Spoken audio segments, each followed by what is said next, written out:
তারা কেন আণবিক শক্তির মালিক হতে যাচ্ছে, কেন তারা ইউরেনিয়াম সমৃদ্ধ করবে, তারা মিসাইল আবিষ্কার করেছে, ড্রোন আবিষ্কার করেছে, আরও আকাশ প্রতিরক্ষা ব্যবস্থা বিভিন্ন বিষয়ে তারা অগ্রগতি অর্জন করছে। এটা কেন করবে? এটা করতে দেওয়া হবে না। এই জন্যই ইরানের বিরুদ্ধে তারা আক্রমণ করেছে। এখন কোরআনের দৃষ্টিতে আমরা দেখি যে ইরান অন্তত যতটুকু, তারা যদিও ধর্মীয় মতবাদে আমাদের সাথে একমত না বা আমরা তাদের সাথে একমত না, কিন্তু তারপর কিন্তু সরাসরি কোরআনের আয়াতের খেলাপ তারা কিছু করে নেই। যেহেতু কোরআন বলছে ইহুদি খ্রিস্টানদের সাথে বন্ধুত্ব বর্জন করতে, তারা সেটা করেছে। কোরআন বলছে শক্তি সঞ্চয় করতে, তারা শক্তি সঞ্চয় করার চেষ্টা করে যাচ্ছে। কাজে এই ক্ষেত্রে আমরা মানে ইরানের এই কর্ম, এটা যেহেতু যে কর্মগুলি কোরআনের সাথে মিলছে, সে ব্যাপারে আমরা তাদের বিপক্ষে কোনো মতামত আমরা দিতে পারি না। এই জন্য খামেনি মারা গেছে, আমরা তাকে মনে করব যে শাহাদাত বরণ করেছেন, যেহেতু তিনি অন্যের প্রতি মাথা নত করেন নাই। তো এভাবেই ফয়সালা তো আল্লাহর হাতে। এটা আমরা যেটা দলিল প্রমাণে যেটা আমাদের কাছে প্রমাণিত হয় সেটা আমরা বলি। হয়তো আমি যা বলছি অন্য একজন আরও অন্য কিছুও বলতে পারেন, বলার সবারই অধিকার আছে। কোরআন থেকে সবাই বলবেন, এটাই আমরা কামনা করছি। আর আপনারা আপনাদের জ্ঞান অনুযায়ী বুঝে শুনে গ্রহণ করবেন যে কোন কথা গ্রহণ করা উচিত এবং কোনটা গ্রহণ করা উচিত না, সেটা আপনাদের মতামত। তাহলে আমরা যে দুরবস্থাটা মুসলমানদের দেখতে পাচ্ছি, এর পরিণামটা কী হতে পারে বলেন? মুসলমানদের 57টা রাষ্ট্র, তারা সবাই ইহুদি খ্রিস্টানদের গোলাম। ইহুদি খ্রিস্টানরা তাদের পীর মুরব্বী, ইহুদি খ্রিস্টান যা বলে তাই তারা মানে। শুধু একমাত্র ইরান তাদেরকে এই মুরব্বী মানে নাই, যার জন্য ইরানের উপরে হামলা হয়েছে। এখন এই মুসলমান রাষ্ট্রগুলি কি মনে করে যে চিরদিন তাদেরকে ইহুদি খ্রিস্টানরা পাহারা দিবে আর তারা আনন্দ মতো এই রাজতন্ত্র উপভোগ করবে? এটা যদি ইহুদি খ্রিস্টানরা না করে, তারা যদি মনে করে যে তোরা খাবি আর ঘুমবি, কেন তোদের রাষ্ট্রগুলো আমরা দখল করে নেই, তখন এই মুসলমানরা কী করবেন? কী করার আছে তাদের বলেন? এই মুসলমানগুলির কিছুই করার নাই। এবং আল্লাহ রসুলের এই প্রসঙ্গে অনেক হাদিস আছে। এখন হাদিসের কথাগুলিতেও 100% অথেন্টিক মনে করা যায় না। তারপরে যদি আপনারা কোনো বেটার সোর্স, কোনো বর্ণনার চাইতে কোনো আরও ভালো বর্ণনা পান, সেটা আপনারা অনুসন্ধান করে দেখবেন, এটা আপনাদের অধিকার। তবে যতখানেই পাওয়া যাচ্ছে সেগুলি হলো যে এই ইহুদি এবং খ্রিস্টানরা একত্রিত হয়ে তারা মুসলমানদের বিরুদ্ধে লড়াই করবে এবং তারা একমাত্র মদিনা প্রবেশ করতে পারবে না, এছাড়া পৃথিবীর অন্য সব অঞ্চলগুলি তারা দখল করবে। এবং এটা দাজ্জালের আবির্ভাবের পরে এটা তারা করবে। দাজ্জাল সম্পর্কে আমরা হাদিসে যে বর্ণনাগুলি পেয়েছি, এগুলি আমরা বলতে পারি এবং এগুলি গ্রহণ করা না করার ব্যাপারে আপনাদের ইখতিয়ার। হাদিসে বলা আছে যে আল্লাহ রসুল সাল্লাল্লাহু আলাইহি ওয়াসাল্লামের জীবনকালে এক ইহুদি দম্পতির গৃহে একটা সন্তান জন্মগ্রহণ করছে। তার ডান চোখ খুব কানা, ডান চোখে সে দেখে না, এবং তার নাম ইবনে সৈয়দ। এবং আল্লাহ রসুল তাকে দাজ্জাল বলে সন্দেহ করেছেন এবং তাকে দেখতে গেছেন। ওমর ফারুক আল্লাহ রসুলের সাথে ছিল। ওমর ফারুক বলছেন, ইয়া রাসূলুল্লাহ, আমাকে আদেশ দেন, আমি ওকে হত্যা করি। তো আল্লাহ রসুল বলছেন যে না, ও যদি দাজ্জাল হয় তাকে হত্যা করবে ঈসা আলাইহিস সালাম। হাদিসের বর্ণনা মতে ঈসা আলাইহিস সালাম দাজ্জালকে দারে লুদের দরজায় হত্যা করবেন। এই দারে লুদ এটা বর্তমানে ইহুদিদের দখলে আছে। এখন যেখানে ইহুদিদের রাষ্ট্র, এখানেই পৃথিবীর মানে যুদ্ধের কেন্দ্রবিন্দু এটাই হবে। এবং এইখানেই সর্বশেষ দাজ্জাল ঈসা আলাইহিস সালামের হাতে মারা যাবেন। ঈসা আলাইহিস সালাম আকাশ থেকে নামবে, তার জন্য বহু প্রমাণ কোরআন পাকে স্পষ্ট আছে। ওয়াইন্নাহু ইলমুল লিস-সাআতি ফালা তামতারুন্না বিহা, আল্লাহ তাআলা স্পষ্ট বলেছেন যে ঈসা আলাইহিস সালাম কিয়ামতের জ্ঞান। কাজেই কিয়ামত সম্পর্কে তোমরা কোনোভাবে সন্দেহ পোষণ করো না। কিয়ামতের একেবারে পূর্বক্ষণ ঈসা আলাইহিস সালামের আবির্ভাব ঘটবে। তাকে আল্লাহ তাআলা আকাশে তুলে এনেছেন। তিনি শেষ জীবনে আবার এই পৃথিবীতে তিনি অবতরণ করবেন এবং দাজ্জালের বিরুদ্ধে তিনি নেতৃত্ব দেবেন, যুদ্ধ করবেন এবং দাজ্জালকে তিনি হত্যা করবেন। এবং এই দাজ্জাল সারা পৃথিবী মন্থন করবে এবং সেই মদিনার দিকে অগ্রসর যখন হবে, তখন খায়বারের দরজায় দাজ্জালকে খিজির আসলাম তাকে বাধা দেবেন, সে মদিনায় প্রবেশ করতে পারবে না। এভাবে পৃথিবীতে একটা ভীষণ একটা অবস্থা আমাদের সামনে আসে। অবস্থাটা আমাদের মধ্যে এটা ঘটবে আল্লাহ রসুল বলেছেন, এবং আমরা কোরআন আয়াতের সাথে যেগুলো মোটামুটি মিলে তাতে আমরা দেখতে পাচ্ছি যে এরকম একটা ভয়ঙ্কর অবস্থা আমাদের সামনে আসবে যে ইহুদি খ্রিস্টানরা আমাদের মুসলমানদেরকে এখন ছায়া দিয়ে রাখছে, মুসলমানদেরকে লালন পালন করছে ডানার তলে রেখে, এরাই একদিন এই মুসলমানদের সাম্রাজ্যগুলি আক্রমণ করে এগুলি দখল করবে। তার কারণ আপনার মানে তাদের কোনো শক্তি নাই, ক্ষমতা নাই, খালি খাবে আর ঘুমাবে আর রাজতন্ত্র করবে, আর আমরা তাদেরকে পাহারা দিব। এই পাহারা কতদিন ইহুদি খ্রিস্টানরা দিবে আপনাদেরকে? আপনাদের নিজেদের শক্তি নেই। কিন্তু এই জন্যই মুসলমানদের এই চরম অপমান এটা তাদের সামনে আসে, এটা অবশ্যই এটা তাদের ভোগ করতে হবে। কিয়ামতের আলামতগুলি কতগুলি আল্লাহর কোরআনে বর্ণিত আছে, আবার কতগুলি আল্লাহর রসুল বলেছেন। তো যাই হোক, আমাদের সবচাইতে যে কথাগুলি আমাদের জরুরি আমি মনে করি সেটা হলেই আজকে দেখেন মুসলমানদেরকে আল্লাহ তাআলা কোরআনে কি বলেছেন। মুসলমান নয়, কোরআনের কথা তো সমস্ত মানুষের জন্যই, তারপরে মুসলমানরা আমরা এটা গ্রহণ করছি, এই জন্য আমি মুসলমানদের জন্য বলছি, তার না বলাই ভালো, সকলের জন্য কোরআন। তো এখন কোরআনে যেটা বলা হয়েছে যে পৃথিবীর মানুষ হলো দুদল, মোমেন এবং কাফের, সূরা তাগাবুনের মধ্যে। এর মধ্যে আল্লাহ সূরা আনফালে বলেছেন যে তোমরা, প্রথমে বলা হয়েছিল যে একের মোকাবেলায় 10, তোমরা 1 জন ওরা 10 জন, তোমরা 10 জন ওরা 100 জন, এভাবে তোমরা যুদ্ধ করবে, ময়দান ত্যাগ করবে না।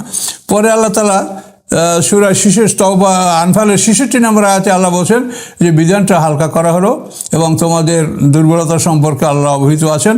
কাজেই এখন ইয়াকুম মিনকুম মিয়াতুন সাবিরাতুন ইয়াগলুবু মিয়াতাইন, তোমাদের 100 ধৈর্যশীল লোক হলে তোমরা 200 কাফেরের সাথে লড়াই করতে পারবে, এটা আল্লাহ বলছেন। তো এখানে আমরা বুঝতে পারি যে সারা পৃথিবীর কাফের এরা একদল, সারা পৃথিবীর মুসলমান আর এক দল। তো মুসলমান যদি আমরা 3-এর 1 হতে পারি তাহলে কাফেরদের বিরুদ্ধে আমরা যুদ্ধে ময়দানে অবতরণ করতে পারবো, আমরা যুদ্ধ থেকে পালাবো না, আমরা বিপ্লব যুদ্ধ যেটা হোক সেটা করবো, আল্লাহ আমাদেরকে সাহায্য করবেন। কিন্তু এই সংখ্যা উপনীত না হওয়া পর্যন্ত তো আমরা মাঠে নামার জন্য আমাদেরকে তো আল্লাহ আদেশ করেন নেই। 3-এর 1 পর্যন্ত উপনীত না হওয়া পর্যন্ত আমরা মাঠে নামবো এই কথা আল্লাহ আমাদেরকে বলেন, আমাদের বলতে তোমরা দাওয়াতি কাজ করো। এবং এই দাওয়াতি কাজে তো আমরা অনেক পিছিয়ে আছি। দেখেন জাকাতে যে জাকাত ব্যয় যে 8টা ফান্ড বলা হয়েছে, এর মধ্যে একটা আছে মুআল্লাফাত কুলুবুহুম। মুআল্লাফাত মানে উলফত, অর্থাৎ ভালোবাসা সৃষ্টি করা।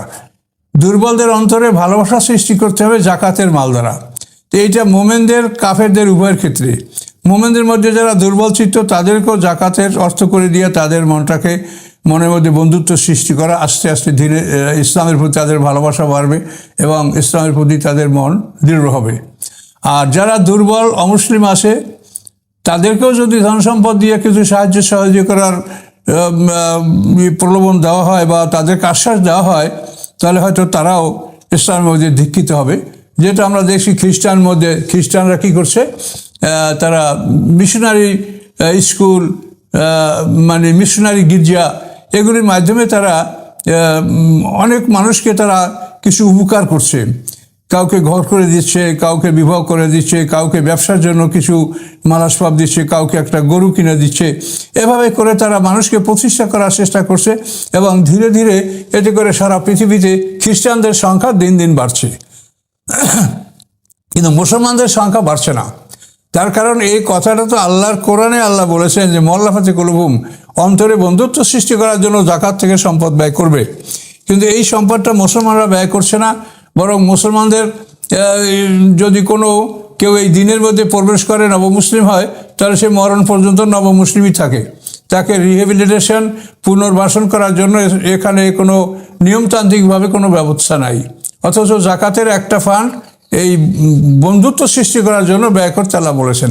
কাজে আমাদের যদি সারা পৃথিবীতে যে মুসলমান আমাদের সারা পৃথিবীতে এই মিশনটা চালু রাখি, এই যে মুআল্লাফাতগুলো অন্তরে বন্ধুত্ব সৃষ্টি করা, ভালোবাসা সৃষ্টি করা, এই প্রোগ্রামটা নিয়ে যদি প্রত্যেকটা মুসলিম রাষ্ট্রে এরকম একটা মন্ত্রণালয় থাকে এবং যদি এরকম একটা ব্যবস্থাপনা থাকে যে সেখানে সরকারিভাবে জমিন অ্যাকোয়ার করা, বা অনেক জমিন আমাদের এমনি পড়ে আসে নদীর চরে, পার্বত্য অঞ্চলে, যেখান থেকে মানে হাজার হাজার বিঘা জমি ইচ্ছা করলে শয়তান, হাজার হাজার একর জমি ইচ্ছা করলে সরকার এই জমিটা একর করে সেই জমিতে এভাবে একটা প্রজেক্ট তারা করতে পারেন যে নবমুসলিম বা যারা ইসলাম গ্রহণ করবে তাদের জন্য এখানে তাদেরকে রিহেবিলেট করার জন্য, তাদের পুনর্বাসন করার জন্য এখানে ব্যবস্থা করা হবে। এবং এই জন্য সাথে তাদের প্রশিক্ষণ, যে কেউ আবার এই সম্পদের লোভে আইসা ইসলাম গ্রহণ করবে আবার চলে যাবে, এভাবে না হয় এই জন্য যারা দীক্ষিত হবে তাদের প্রশিক্ষণের সুব্যবস্থা থাকবে, যাতে তারা ইসলাম শিখতে পারে এবং ইসলামে তাদের ভালোবাসা সৃষ্টি হয়। এভাবে যদি একটা প্রোগ্রাম সমস্ত মুসলিম বিশ্বে থাকে, তাহলে এর ফলে প্রতি বছর লাখ লাখ মুসলমানদের সংখ্যা বাড়বে। সংখ্যা বাড়লে মুসলমানরা হয়তো তিনি এক উপনীত হতে পারবে। কিন্তু মুসলমানদেরকে আল্লাহ যে অঙ্কে মানে যে সংখ্যায় উপনীত হতে বলেছেন, সেই সংখ্যায় উপনীত হওয়ার জন্য চেষ্টা তো থাকতে হবে, যে 3-1 যাতে আমরা হতে পারি। তো এটা কোরআনের বলা বিষয়। তো এই বিষয়টা সম্পর্কে আমাদের মানে যারা ক্ষমতাসীন, যারা রাজনীতি করেন, এ ব্যাপারে তারা কোনো ভূমিকা নিচ্ছেন না। কিন্তু আমার দাওয়াত দেওয়ার কাজ, আমি দাওয়াত দিচ্ছি, কে শুনবে কে না শুনবে সেটা আল্লাহ জানেন, আমি জানি না। তবে এই ব্যবস্থা কিন্তু আছে। এই ব্যবস্থা থাকলে আমার মনে হয় 10 বছরের মধ্যে পৃথিবীতে মুসলমানদের যে সংখ্যা বাড়বে, তাতে আমরা 3-1 পার হয়ে যেতে পারবো। তো এক হলো 3-1 আমাদের পার হওয়া বা 3-1 সংখ্যায় উপনীত হওয়া। এবং এরপরে কথা হলো যে ওয়াতাসিমু বিহাবলিল্লাহি জামিয়া, সকলকে আল্লাহর রশি, আল্লাহর রজ্জু কোরআন শক্ত করে ধারণ করতে বলা হয়েছে। আমরা এই ক্ষুদ্র বাংলাদেশ, এখানে আমরা নির্বাচনে দেখলাম যে অন্তত 6টা মুসলিম দল নির্বাচন করেছে, এবং নির্বাচনের বাইরে তো মনে হয় যে আরও শতাধিক দল আছে আমাদের এই বাংলাদেশেই, নির্বাচনের বাইরে যারা বিভিন্ন দল করে কিন্তু নির্বাচনে আসে নাই। তাহলে এই যে দল করা, এটার কী অর্থ হতে পারে বলেন? এগুলির বিরুদ্ধে আমরা বলছি, আল্লাহ বলতে বলেছেন কোরআনের কথা, তাই আমরা বলছি যে আল্লাহ তাআলা যে কথা বলেছেন সেই কথাগুলি যদি আমরা পালন না করি, তো হাশরের ময়দানে আমরা এই প্রশ্নে কী জবাব দেব? যে তোমরা মানুষের অন্তরে ভালোবাসা সৃষ্টি করে কেন তোমরা মুসলমানদের সংখ্যা বাড়াবার চেষ্টা করলে না? আমাদের জানামতে বহু পরিবারে এমন আছে যে যেখান থেকে কিছু লোক ইসলামের দিকে আসতে চায়, কিন্তু তারা ভীত যে ইসলামের দিকে আসলে তারা পৈতৃক সম্পত্তি হারাবে, সুযোগ সুবিধা হারাবে, বংশের পক্ষ থেকে আক্রমণ হবে, কাজে এগুলো কে প্রোটেকশন দেবে, কে তাদেরকে বাঁচাবে, এরকম কোনো সুরক্ষা নাই। এই সুরক্ষা না থাকার কারণেই তারা মন চাইলেও তারা কিন্তু ইসলাম গ্রহণ করতে পারছে না। এরকম কিন্তু বহু বিষয় আছে। অথচ আল্লাহর কোরআনে এই ব্যাপারে তো বিধান দেওয়াই আছে যে জাকাতের সম্পদ তোমরা কোথায় কোথায় ব্যয় করবেন, মুআল্লাফাতি কুলুবুহুম, অন্তরে ভালোবাসা সৃষ্টি করার জন্য। তো এই জন্য আমরা যদি আল্লাহ যে সংখ্যায় উপনীত হতে বলেছেন, আমাদের নির্বাচন করার চাইতে সেই সংখ্যায় উপনীত হওয়া চেষ্টা করা, এটা আমাদের জন্য বেশি জরুরি। তার কারণ আমরা 3-1 হইলে পরে আমরা মাঠ ত্যাগ করবো না, মাঠ ত্যাগ করতে আল্লাহ নিষেধ করেছেন। তো এই বিষয়গুলি আর একটা ফরজ বিষয় তরক করা হচ্ছে, সেটা আমি বারবার বলছি, সেটা হলো কোরআন। পুরো কোরআন প্রচার করা ফরজ, কিন্তু আমরা যারা কোরআন প্রচার করি, মাঠে বক্তব্য দিয়ে ইমামতি করি, তাদেরকে আপনারা জিজ্ঞাসা করেন, 100-র মধ্যে একজনও পাবেন না যে বলতে পারবে যে আমি আমার 50-60 বছর বয়সের মধ্যে কোরআন প্রথম হতে শেষ পর্যন্ত আমি প্রচার করেছি। এই ফরজটা তারা পালন করছেন না। তো এই ফরজগুলি তরক করার কারণে আমাদের যে সৃষ্ট সমস্যাগুলি, এগুলি তো আমরা হাসরের ময়দানে আল্লাহর কাছে প্রশ্নের সম্মুখীন হব। 50,000 বছরের সমান একটা দিন হবে, সেখানে তো মানুষেরা প্রত্যেকেই বাঁচার চেষ্টা করবে। তারা বলবে যে আমাদেরকে দাওয়াত দেওয়া হয় নাই, আমরা বলবো দাওয়াত দিয়েছি। অন্যান্য নবীর উম্মতরাও এভাবে বলবে নবী দাওয়াত দেয় নাই, আমরা সাক্ষী দেব যে হ্যাঁ দাওয়াত দিয়েছে। তো এখন আমার কথা হচ্ছে যে আজকে পৃথিবীতে যে অবস্থাটা হচ্ছে এবং পৃথিবী যেদিকে অগ্রসর হচ্ছে, এটা আল্লাহর হুকুম হবে। এভাবে হতে হতে পৃথিবী ধ্বংস হবে, কিয়ামত আসবে, এটা নিশ্চিত। তো এটা তো আল্লাহ আমাদের কুল্লাকুম মিয়াদু ইয়াউমিন লা তাস্তাখিরুন আন সাআতিন ওয়া লা তাস্তাকদিমুন, এটা তো আল্লাহ বলে দিয়েছে যে তোমাদের জন্য একটা দিনের প্রতিশ্রুতি দেওয়া আছে। সেই দিনে এই পৃথিবী ধ্বংস হবে, হাসরের মাঠে সবাই উপস্থিত হবে, সেই দিন বিচার কার্য হবে। এটার জন্য আল্লাহ দিন নির্ধারিত করে রেখেছেন, সেই দিন এটা আসবে। এটা আগেও করা যাবে না, পরেও করা যাবে না। কিন্তু এখন আমরা সেদিকে তো অগ্রসর হচ্ছি। কিন্তু এখন কথা হচ্ছে যে আমাদেরকে জবাবদিহিতা করতে হবে। এই জবাবদিহি কীভাবে আমরা করব, সেজন্য মুসলমানদের সতর্কতা অবলম্বন করা উচিত যে আমরা মুসলমানরা ইহুদি খ্রিস্টানদেরকে বন্ধু বানিয়ে বসে আসি, আর ইরানের উপরে আমাদের সমস্ত মুসলমানদের মানে কারো অন্তরে তাদের জন্য দরদ তো নাই, বরং তারা মানে সবসময় দিবারাত্রি এক চিন্তাই আসে যে ইরান যদি ধ্বংস হয় তাহলে আমাদের রাষ্ট্রযন্ত্রের বিপক্ষে আর মুসলমানদের কেউ থাকে না। তো এটা আপনারা চিন্তা করতে পারেন, দুনিয়া কার কয়দিন, পৃথিবীতে ফেরাউন, কারুন, হামান, সাদ্দাত কেউ বেঁচে নাই, আপনারা সবাই জানেন। আপনারাও মরবেন, আমরাও মরব, কিন্তু মরার পরে আল্লাহর কাছে বিষয়গুলি হিসাবে আসবে। আমাদেরকে হিসাব দিতে হবে যে আমরা আল্লাহ কি করতে বলেছেন, আমরা কি করেছি। তো তাই আমি আপনাদেরকে আবারও অনুরোধ করব যে কোরআনে যেভাবে আসে সেইভাবে আপনাদের চিন্তা করা ভালো। তার কারণ যে ইহুদি খ্রিস্টান আপনারা যাদেরকে বন্ধু মনে করছেন, এরাই একদিন কিন্তু আপনাদের ঘাড়ের উপরে চেপে পড়বে। এটা আল্লাহ রসুলের একটা হাদিস আছে, বিখ্যাত হাদিস। আল্লাহ রসুল বলেছেন, মান আনা জালেমান সাল্লাল্লাহু আলাইহি, যে জালেমকে সাহায্য করবে ওই জালেমকে আল্লাহ তাআলা তার ঘাড়ে চাপিয়ে দিবেন। এখন এই দৃষ্টান্তটা, আল্লাহ রসুলের এই কথাটা যদি আপনি বাংলাদেশের বিষয়টা নিগুড়ভাবে চিন্তা করেন, তো বাংলাদেশেও এইরকম 210টা নমুনা আপনি দেখতে পাবেন যে যাদেরকে সাহায্য করা হয়েছে তারাই সাহায্যকারীদের ঘাড়ে চেপে বসেছে। মান আনা জালেমান, আল্লাহ রসুল বলেন যে জালেমকে যে সাহায্য করে আল্লাহ তাআলা সেই জালেমকে সাহায্যকারীর উপরে চাপিয়ে দেবেন সাল্লাল্লাহু আলাইহি। জালেমকে যে সাহায্য করবে সেই জালেমকে আল্লাহ তাআলা সাহায্যকারীর ঘাড়ের উপরে চাপিয়ে দেবেন। এবার এটা বাংলাদেশের ইতিহাসে আপনি একটু চিন্তা করলে দেখতে পাবেন যে এটা কীভাবে এই সত্য বাস্তবতাটা ঘটেছে। কাজে এটা আরও ঘটবে, কিয়ামত পর্যন্ত ঘটবে। কাজে আল্লাহ রসুলের এই কথা ভবিষ্যৎবাণী এটা চলবে। কাজে ইহুদি খ্রিস্টান এই জালেমকে যারা সহযোগিতা করছে, এই জালেমকেই আল্লাহ তাআলা সাহায্যকারীদের ঘাড়ে চাপিয়ে দেবেন।